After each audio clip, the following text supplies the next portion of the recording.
On November 4, 1979, a cold wave of shock swept through the United States.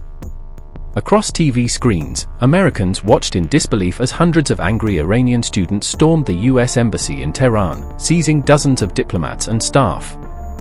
The world saw the U.S. flag torn down and replaced with Islamic revolutionary banners. What began as a protest quickly turned into one of the most humiliating and emotional ordeals in American history, the Iran hostage crisis. To understand why this moment struck so deeply, you have to look at the chaos unfolding in Iran. Earlier that year, Iran's powerful ruler, the Shah of Iran, had been overthrown after decades of authoritarian rule. The US had supported the Shah as a key ally during the Cold War, but his regime's brutality and corruption fueled deep resentment.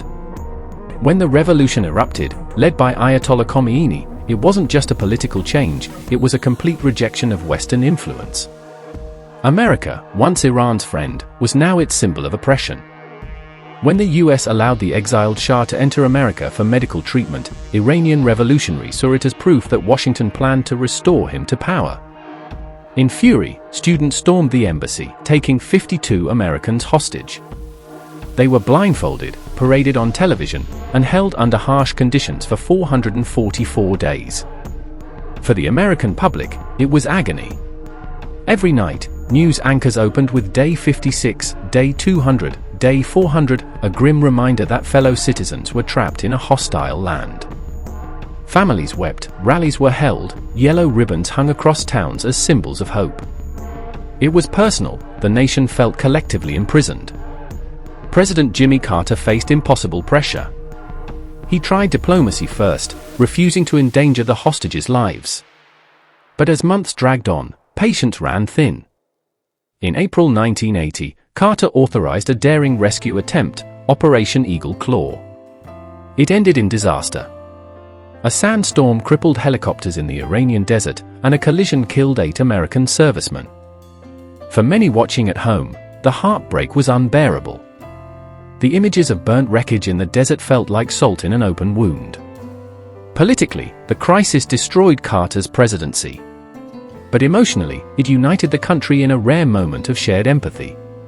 Americans prayed together, wrote letters to the hostages, and held on to the belief that they would come home.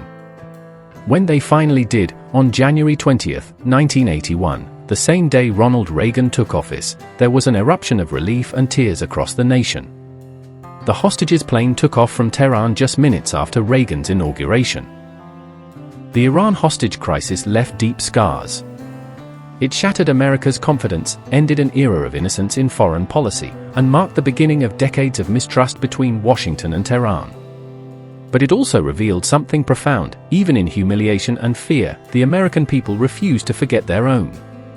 The yellow ribbons that lined the streets became a lasting symbol of unity, resilience, and the value of every single American life. For US audiences, the Iran hostage crisis is one of those stories that still makes the heart ache, because it wasn't just about geopolitics.